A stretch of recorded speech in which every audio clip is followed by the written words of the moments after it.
see I'm shaking in my shoes. I've done everything, but I still got the blues. Everywhere I turn, there's misery.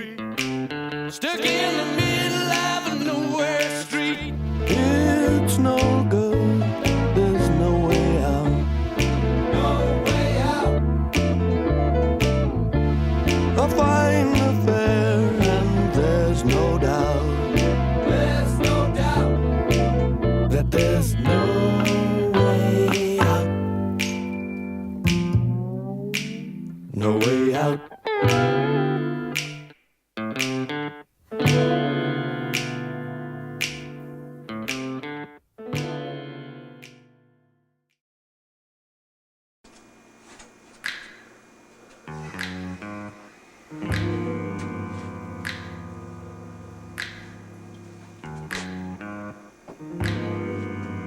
The name is Ace, Ace Club. I'm a private detective who, after 30 years of service to the downtrodden and insignificant, is finally ready to retire.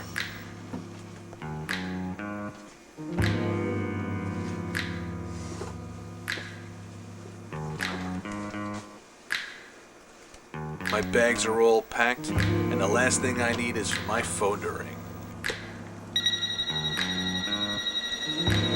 Damn!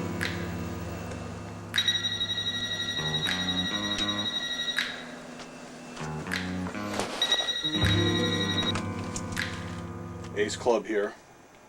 Not interested.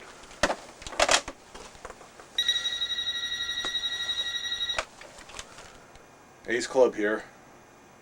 I'm retired.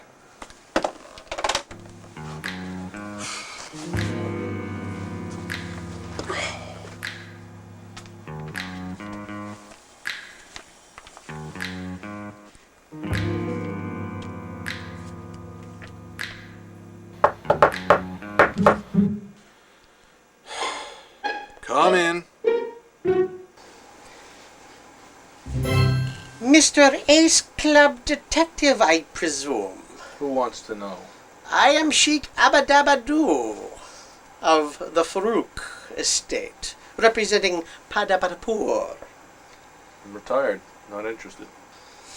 Mr. Club, you're a man of danger and excitement. I cannot imagine retirement. I'm retired. My country would be most grateful. I'm sure they would. I see that you're interested. Good. I've lost the telephone book of Padapatapur. The telephone book of Padapatapur. Yes. Curious. Well, Mr. Club, I see I don't have to persuade you any further, which is excellent. The item is so important. We must find it quickly, or else people will get hurt, maybe even killed. That would be bad. Yes, it would. In that case, I'm interested. Have a seat. I already own one. I mean, sit down. Ah, but of course, foolishly.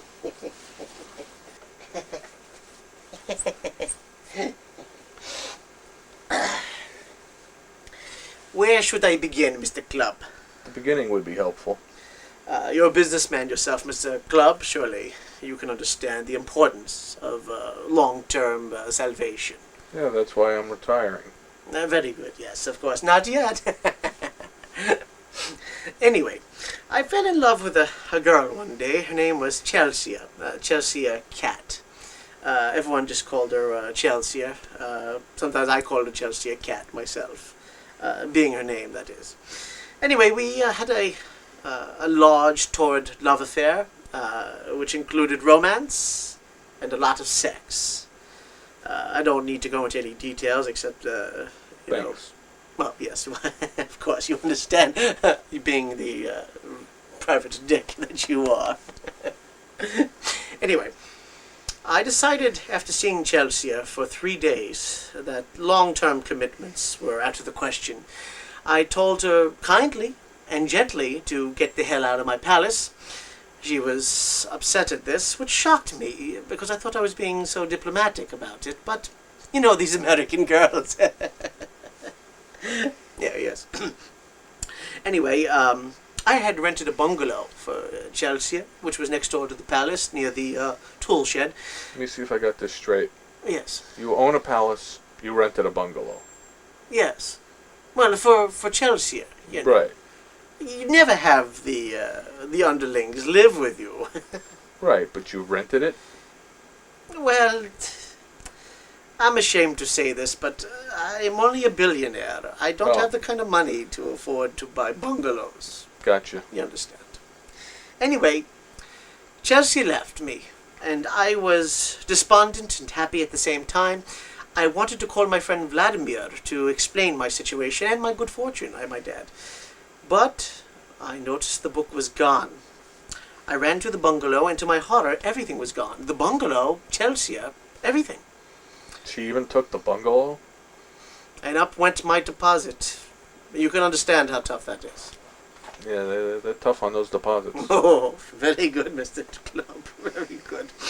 Anyway, I ran back into my palace thinking I might have misplaced it. After all, this is a telephone book, and what can one do without a telephone book? But after searching and searching, I discovered it was gone. And in its place, something that I would call a clue was there.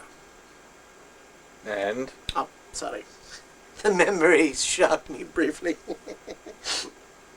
There was a little note where the imprint of my telephone book once was, and it said, "I stole your book. Good luck." There was a curse word, which I will not repeat. You know, I'm a delicate man. Love, Chelsea. I'd call that a clue, yeah. Well, I know it's a bit vague, but I do suspect her nonetheless. I would like you to start your investigation, perhaps, by finding Chelsea. Find Chelsea. You'll find my book. Okay. You can understand my dilemma. I look like a fool. Yes, you do. See, you understand, Mr. Club. I'm so appreciative. What should I do? You should hire a private detective who isn't retired. Interested, Mr. Club? A little bit. Good. I will give you 23 pecosis to start your salary. It's not even a penny. Mr. Club, I've lost my telephone book. Surely you could take pity on me. Not really, no. I see you're a difficult man, Mr. Club, but that's precisely why I'm arguing with you. Okay, I got that. You take the case? I'll take the case. Mr. Club, you will not regret this. You are a man of incredible integrity. You're swell. You're great. I love you. Alright, you can back it up off of there. I understand. Thank you very much. I will need you to keep me apprised of your progress, of course. What's your phone number? Well, that's the trouble. It was in the telephone book. I don't even know my number. You can see my dilemma. Write hand notes and post them in mailboxes. I'm sure to find it. Any mailbox will do. I'm very good with the mail system. I'll find you a note. Sure, I'll leave you a note. You understand? I understand. There is great understanding. Can I get back to my book now? Sure. Thank you, Mr. Club. Thank you. Thank you very much.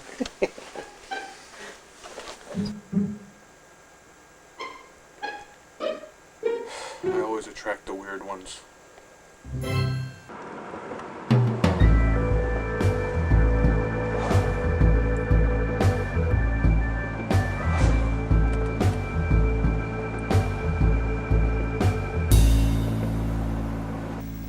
I decided to call up a man who made telephone books.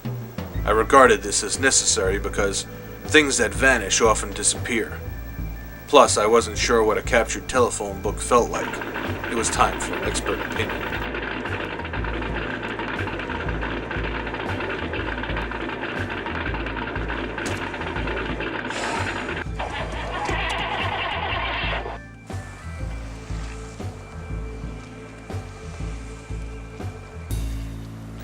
Unfortunately, the only working public phone was located next to the only working public sprinkler.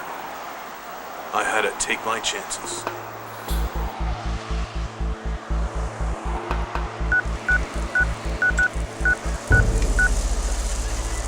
Is this the Acme Telephone Company? Yes, this is Ace Club, private I missed to review the floor manager here. What can I do for you, detective?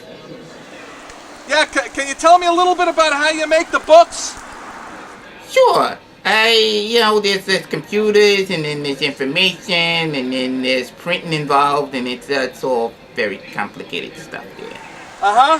Yes, I see. We also make private books for the really rich there. You know, they all got money, and they all want to keep in touch with each other. But hey, if you got the money... Can you give me a client list, really rich billionaire types? Oh, well, we only got a couple of them. There's Sheik and his friend Vladimir Kaputnik, and I think the rest are all like millionaires and stuff. Very interesting. Well, I find it so. But, hey, you guys cut that out! What the hell are you talking about, man? Me working back here! Yeah, and he doesn't even pay us. Yeah. Well, I think I should go. I'd make a book for myself if it wasn't so expensive. But, I don't really know that many people anyway, so it'd be kind of a waste of money, I guess. Uh-huh. Well, I think I should go, detective. Boss, on the You phone. get back to What do you work, know? you lazy Tell me monkey. you don't work for bananas. I'll kill you! Hey, you guys, you cut that out! Yeah, I really should go. Thank you. Thank you very much. The phone book industry is a real bitch, Well, sorry, detective. I really gotta go now. Goodbye. Bye. I'm gonna tear you guys a new asshole.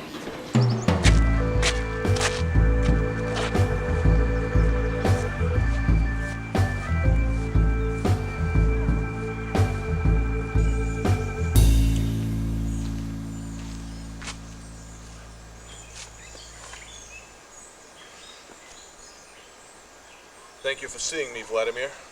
It's no problem. I have good eyesight. You remind me of a man who knows more than he knows. A tarnished hero who loses life as he knows it. Compliments mean nothing to me. I'm sorry, detective. I do not know where the telephone book is. How did you know that's why I called on you? Everybody knows. Would you care for a drink? Sure.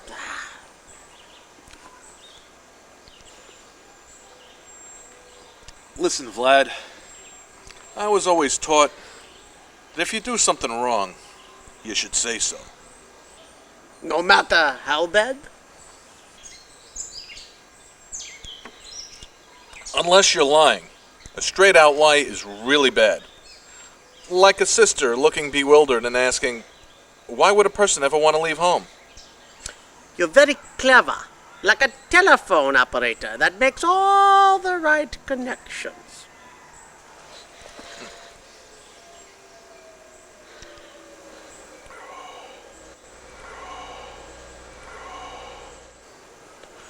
I don't feel... So well? I'm afraid you've been drugged, Mr. Club. I'm sorry, but it's nap time for you. That's the worst thing you can say to an insomniac.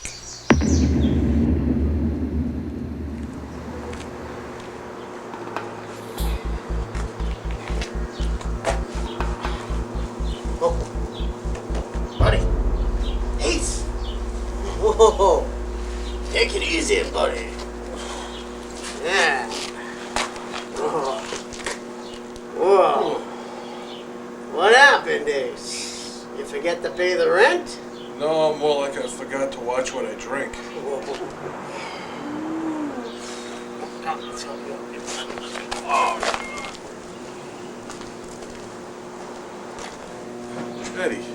Eddie Slocum, what are you doing here? Working on the Van Peterson case. And you? I'm looking for a telephone book. Look, if you don't want to tell me. No, I'm telling you the truth. Okay, don't tell me. Look, Slocum, life isn't all beer, Skittles, hay rides, and new contracts. But I will tell you this. Once I solve this case, and I will, I'm gone, finished, retired, zippity-doo-dah, out of here. Listen to me, Ace. Guys like us don't retire. Quit, maybe. But retire, no. I'll be seeing you around, Ace.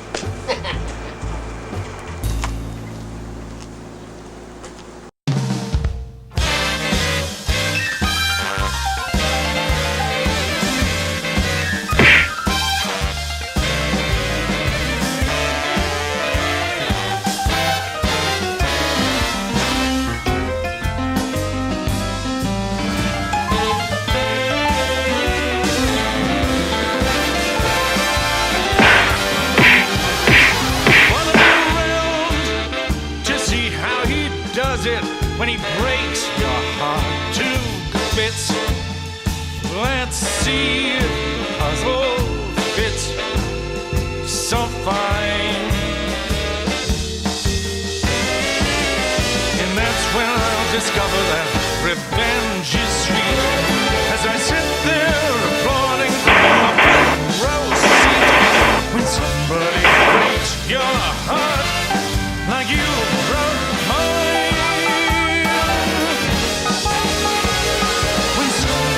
Breaks your heart like you broke mine.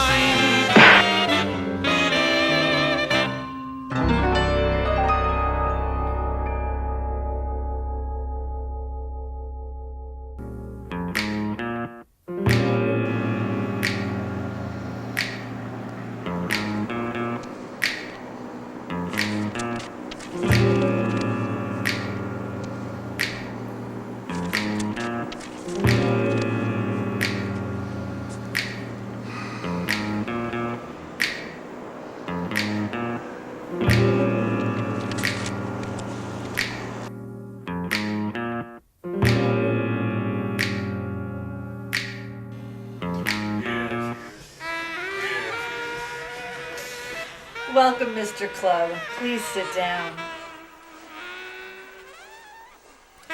Mr. Club, this is my adopted grandfather, Victor Wendell Insenio. Why are you staring at me? He's a little nuts. So are you, for that matter. And this is my Uncle Casban. John.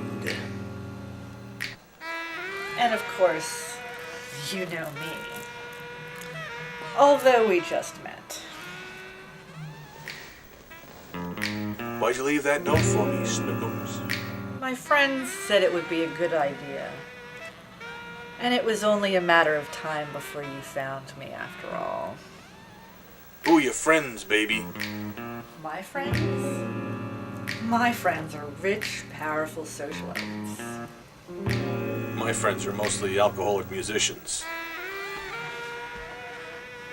I've always been attracted to a man who rubs elbows and other things with the common folk. Stay away, baby. I just washed. If you wish to abuse me, Mr. Club, let's do it somewhere privately, shall we? It's your call. What do you want me to do? I want you to spill out the truth, Chelsea. Or should I say Cheshire Cat?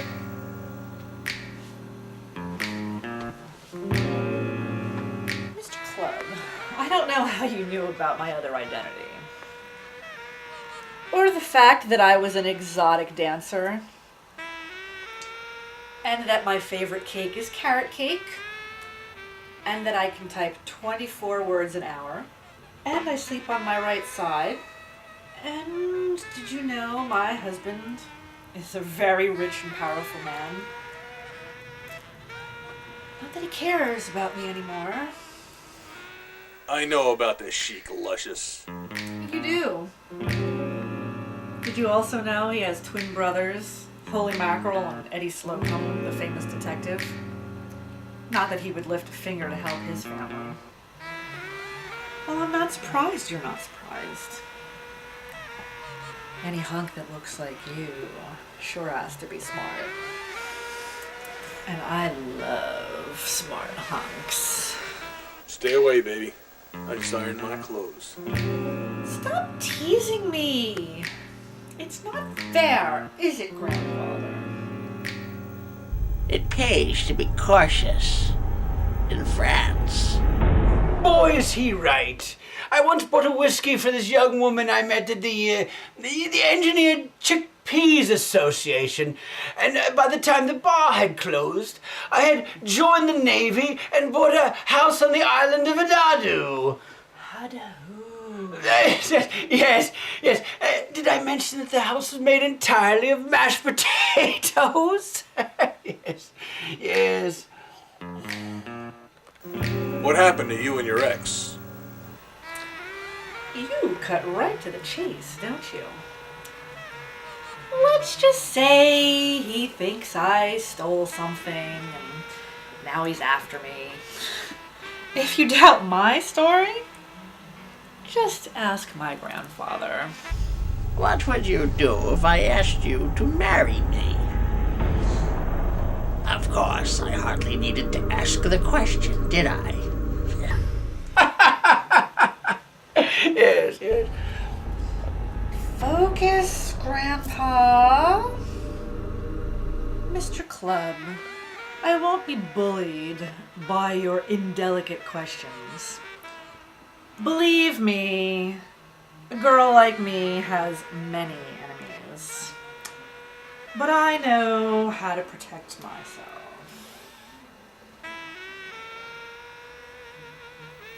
Is that why you carry a loaded pistol there, Bubbles? Maybe. But it's my collection of atomic rubber bands that really helps me sleep at night. If you're trying to trap me, you're wasting your time. I have nothing. And I never have.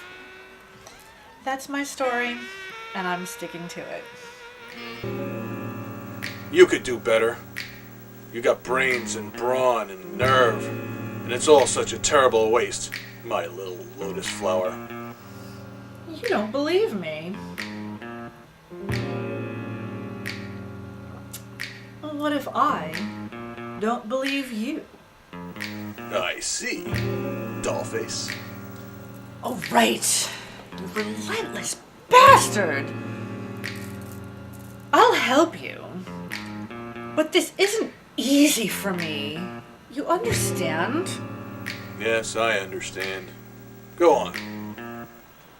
The item you're accusing me of stealing is no longer in my hands. In fact, I never had it. Surely a man as handsome as yourself can see the truth? Don't try to tempt me. Your cat-like charms won't work on an old dog like me, kitty cat. So you think I'm guilty? I've already made up my mind as to that. I can see. So you think you know everything then? Why, yes, of course. Instead of grilling me, you should be talking to the famous singer, Ruby Wadsworth. I am innocent. The same cannot be said for her. Where can I find this Ruby Wadsworth, the singer? Last I heard, she was singing at the Flashlight Cafe. I trust now you consider me an innocent pawn in this scandalous affair, Mr. Clubb? Your simplicity is one of the most devastating forces I've ever encountered, like insignificant proportions acquired by planning. What?